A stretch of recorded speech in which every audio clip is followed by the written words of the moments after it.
नमस्कार दोस्तों, हमारे YouTube चैनल में आपका स्वागत है। आज हम आपको उस घटना के बारे में बताने जा रहे हैं जो आप जानकर हो जाएंगे हैरान। आयकर विभाग के इंस्पेक्टर लोकेश ने प्रेमिका से शादी करने के लिए अपनी पत्नी को ही मार डाला। 12 अप्रैल की बात है। एक बूढ़े आदमी पुलिस थाने में पहुंचा।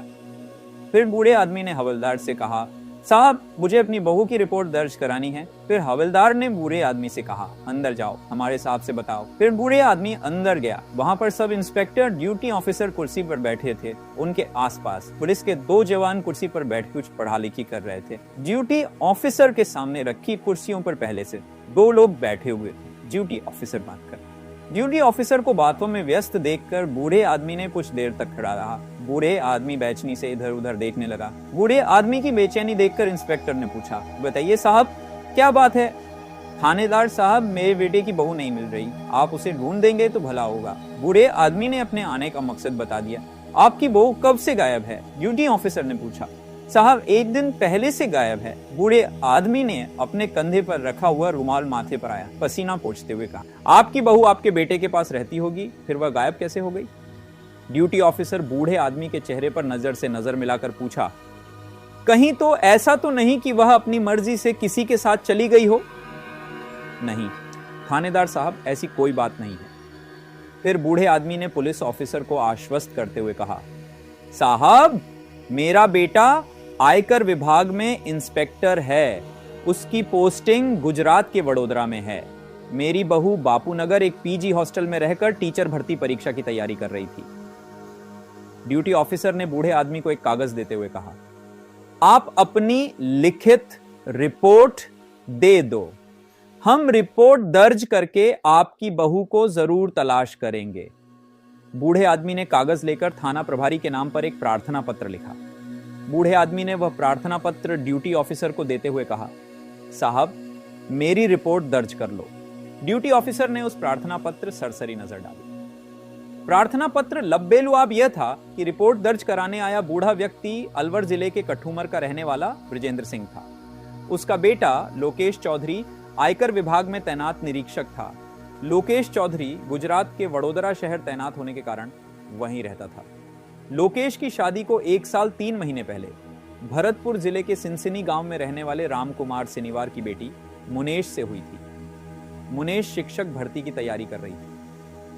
मुनेश इसके लिए जयपुर के बापूनगर में D126 कृष्णा मार्ग स्थित एक पीजी हॉस्टल में रहती थी। मुनेश इसी हॉस्टल से 11 अप्रैल को लापता हो गई थी। गांधीनगर पुलिस थाने में 12 अप्रैल को बृजेंद्र सिंह की लिखित रिपोर्ट पर मुनेश की गुमशुदगी का मामला दर्ज कर लिया गया। रिपोर्ट में बृजेंद्र सिंह ने अपने पुत्र वधू के गुम होने में किसी का शक जाहिर नहीं किया था, इसलिए पुलिस ने सामान्य तरीके से जांच पड़ताल शुरू कर दी।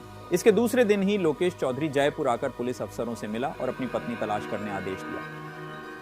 1-2 दिन बाद लोकेश जयपुर कमिश्नरेट के आला पुलिस अफसरों से मिला और उनसे गांधीनगर थाना पुलिस की शिकायत करते हुए कहा कि पुलिस सही तरीके से उसकी पत्नी की तलाश कर नहीं रही है।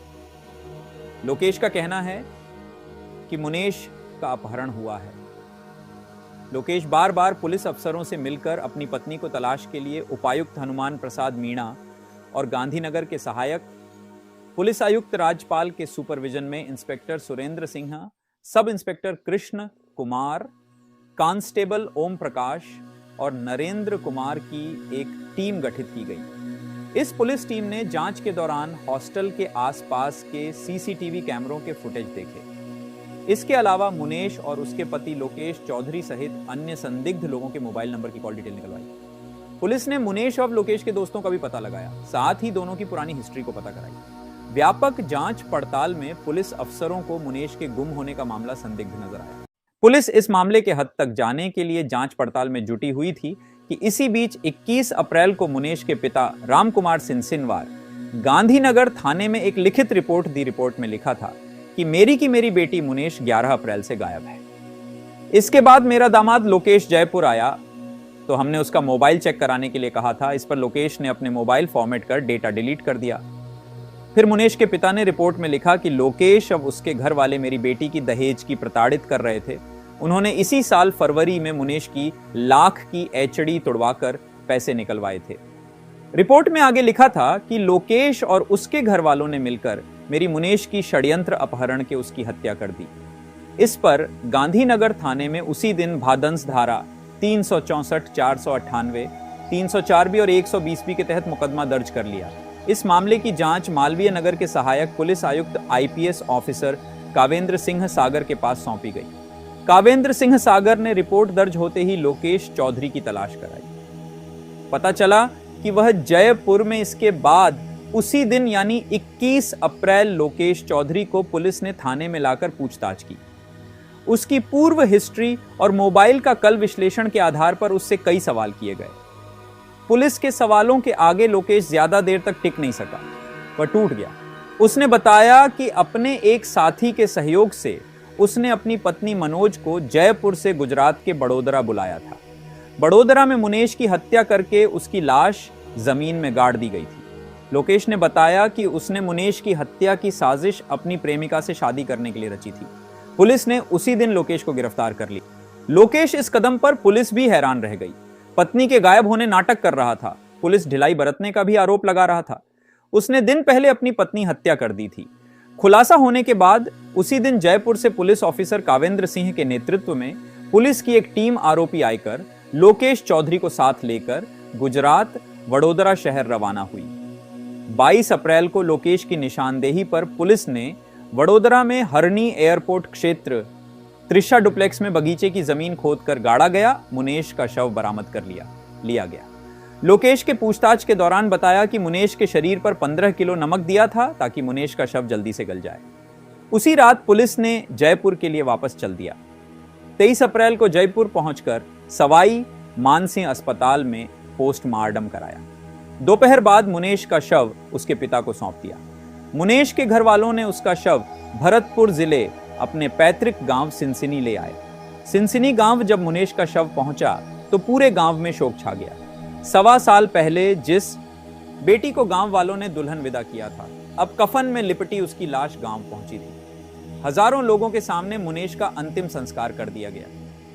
अलवर जिले के कठूमर के रहने वाले लोकेश की शादी 5 फरवरी 2017 को भरतपुर जिले के सिनसिनी गांव के रहने वाले राम कुमार सिनसिनवार की बेटी मुनेश से हुई थी। शादी के बाद मुनेश अपने पति लोकेश चौधरी से बहुत खुश रहती थी। शादी के कुछ समय बाद वह पति के साथ वडोदरा में रही। एक दिन लोकेश से कहा कि राजस्थान में हजारों शिक्षकों की भर्ती होने वाली है। वह शिक्षक भर्ती परीक्षा देना चाहती हैं, जिसके लिए उसे जयपुर में रहकर तैयारी करनी पड़ेगी। मुनेश की इस इच्छा पर न तो लोकेश को कोई भी ऐतराज नहीं था और न ही उसके घर वालों को। लोकेश ने उसकी बात पर सहमति जताते हुए कहा कि अच्छी बात है। फिर लोकेश ने जयपुर के बापू नगर में D126 कृष्णा मार्ग पर स्थित एक पीजी हॉस्टल में मुनेश की रहने की सुविधा कर दी। मुनेश इसी हॉस्टल में रहकर अपनी पढ़ाई कर रही थी। दूसरी ओर लोकेश का पहले से एक युवती से प्रेम प्रसंग चल रहा था। हालांकि मुनेश में कोई बुराई नहीं थी, लोकेश को भी उससे कोई शक्ल सूरत से भी खूबसूरत थी, आधुनिक और फैशनेबल भी थी। लेकिन पता नहीं लोकेश को अपनी प्रेमिका में ऐसा क्या आता था कि वह उसकी ख्यालों में खोया रहता था। लोकेश अपनी प्रेमिका से शादी करना चाहता था, क्योंकि लोकेश सरकारी नौकरी के चलते दूसरी शादी भी नहीं कर सकता था। इसीलिए मुनेश को ठिकाने लगाने साजिश रचने लगा। लोकेश को पता था कि मोबाइल फोन की लोकेशन के आधार पर पुलिस उस तक पहुंच जाएगी, इसलिए उसने बहुत सोच समझकर कदम उठाया। पति पर संदेह का सबसे पहला कारण प्रेम प्रसंग और अवैध संबंध होते हैं। इसीलिए उसने अपनी प्रेमिका की कहानी छिपाने के लिए अपनी प्रेमिका से बात करना बंद कर दिया था। उसने अपने एक साथी कर्मचारी की आईडी हत्या कर उसके नाम से सिम खरीदी। इस सिम से वह केवल अपनी प्रेमिका से ही बात करता था। अन्य किसी से बात करने के लिए वह अपने दूसरे मोबाइल नंबरों का उपयोग करता था। लोकेश ने खुद को संदेह से दूर रखने के लिए मुनेश को 1 महीने पहले ही जयपुर में स्कूटी दिलवाई। वह जानबूझकर दिन में कई बार वडोदरा से जयपुर में पत्नी मुनेश को फोन करता था, ताकि दोनों के बीच अच्छे संबंधों की बात साबित हो सके। साजिश के तहत लोकेश के कहने पर उसके दोस्त प्रवेंद्र शर्मा ने वडोदरा में हरणी एयरपोर्ट क्षेत्र स्थित त्रिशा डुप्लेक्स में ग्राउंड फ्लोर पर किराए का मकान लिया। लोकेश व प्रवेंद्र ने अप्रैल को इस मकान के बगीचे के एक कोने में मजदूरों से करीब 7 फुट गहरा गड्ढा खुदवाया। इन्होंने मजदूरों से कहा कि वे ये गड्ढा खाद बनाने के लिए खुदवा रहे हैं। बगीचे में गड्ढा खुदाई का काम आस पड़ोस के लोगों को न दिखाई दे, इसके लिए उन्होंने ग्रीन नेट से बगीचे को कवर कर दिया था। लोकेश इतना शातिर दिमाग था कि खुद की फोन लोकेशन वडोदरा में ही बनाए रखना चाहता था।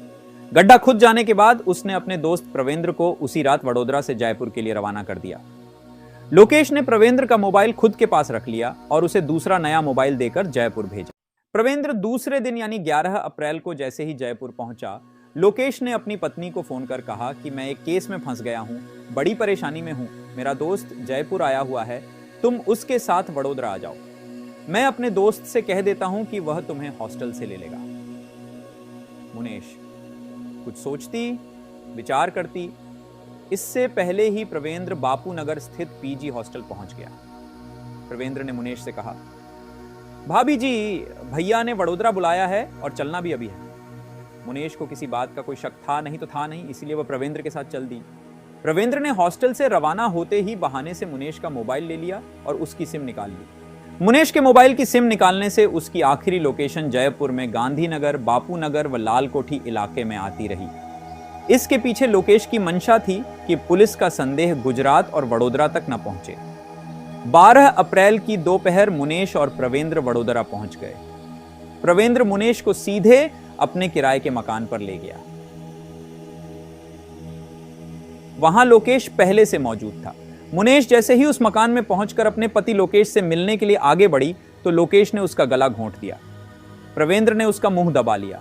इससे मुनेश की चीख भी किसी ने नहीं सुनी। मुनेश की हत्या के बाद लोकेश और प्रवेंद्र ने मिलकर उसका शव मकान के बगीचे में पहले से खुदवाए हुए गड्ढे में डाल दिया। मुनेश की हत्या के बाद लोकेश ने अपने पिता ब्रजेंद्र सिंह को फोन करके कहा कि मुनेश नहीं मिल रही है, पुलिस में इसकी रिपोर्ट दर्ज करा दो। बेटे के कहने पर ब्रजेंद्र सिंह ने उसी दिन गांधीनगर थाने में मुनेश के गुम होने की रिपोर्ट दर्ज करा दी। इसके अगले दिन लोकेश वडोदरा से जयपुर आ गया। उसने पुलिस को मुनेश के अपहरण की आशंका जताई और कहा कि उसकी मुनेश से मोबाइल पर आखिरी बार 11 अप्रैल को बात हुई थी।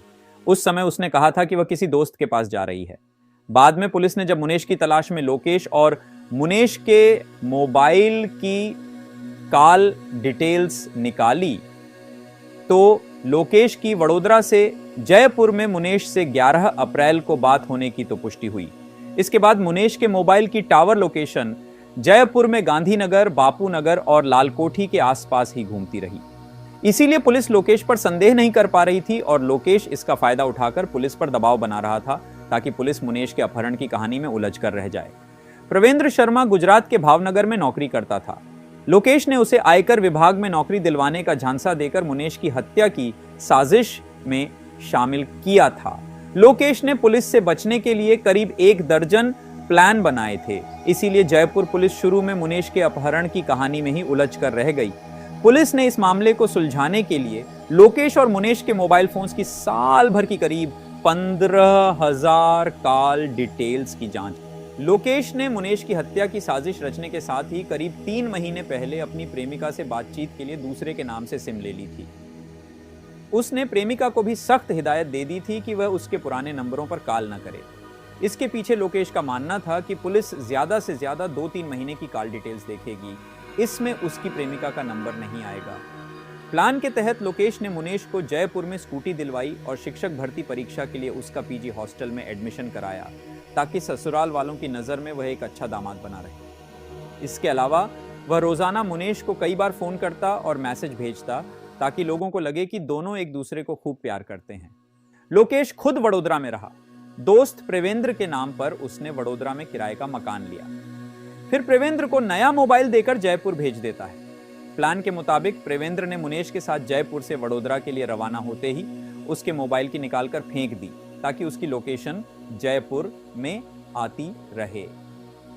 इतना ही नहीं, उसने पिता से पुलिस में बहू का लापता होने की रिपोर्ट दर्ज करा दी। 11 अप्रैल की रात हॉस्टल में मुनेश की रूममेट आशा ने लोकेश को फोन करके कहा कि मुनेश का टिफिन आया हुआ है, लेकिन न तो मुनेश मिल रही है और न उसका नंबर भी नहीं लग रहा है।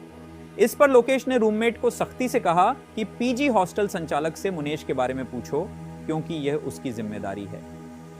मामला खुलासा होने से पहले तक लोकेश अपने ससुराल वालों के साथ मिलकर मुनेश की तलाश में जुटा रहा ताकि उस पर कोई शक न करे। लोकेश ने मुनेश की हत्या की साजिश नहीं रची हो, लेकिन उसने दिन तक पुलिस को गुमराह करने कोई कसर नहीं छोड़ी।